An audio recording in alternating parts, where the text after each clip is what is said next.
Well, she's a South African-born pianist who gave the first performance of Hade Tata, or Sorry Father, in tribute to Nelson Mandela. Next month, Renee Reznek will take to the stage in London with flautist Nancy Rufer in aid of Starfish. That's a charity supporting orphaned and vulnerable children in South Africa. Let's take a quick listen to some of Renee's new work.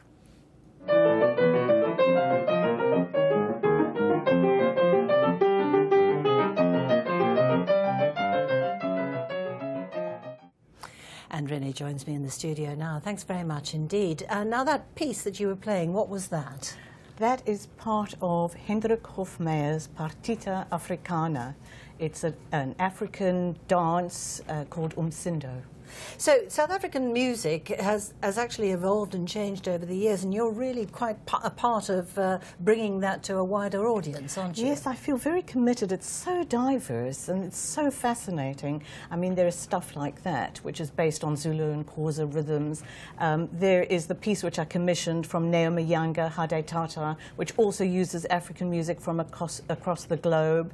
And then, of course, there's other music which is more influenced by European styles. There's something there for absolutely everyone, and at the moment I'm in the middle of recording a new album of South African piano music, which I hope will come out next year on the Guild label. Okay, well, we'll talk about the concert that you're going to be performing in July, on July the 2nd here in London, but let's talk about the charity that it's in aid of. Tell me about these. It's the Starfish Great Hearts Foundation. Yes, it's a fantastic charity, and having just returned from a concert tour there, I'm so much more aware of the invaluable work that they do. For instance, in KwaZulu-Natal, my state, there is in some areas a whole generation missing from HIV or AIDS. And being brought up by their grandparents. They are brought up by grandparents, or in some areas there are 10-year-old children looking after babies and 3-year-olds, which is absolutely untenable. And what Starfish does is they go in, they house those children with grandparents or other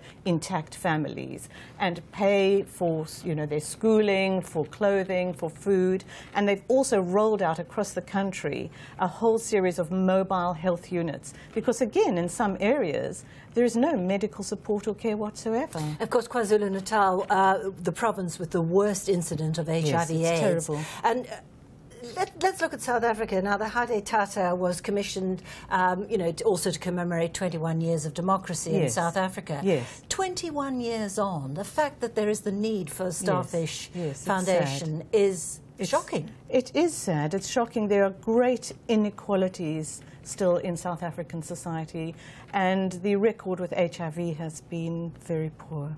Yes, I mean, it had that hiccup when Thabo Mbeki was in power, when he didn't think that it was retrovirals, antiretrovirals were the things. So now let's talk about your concert, July the 2nd, in London.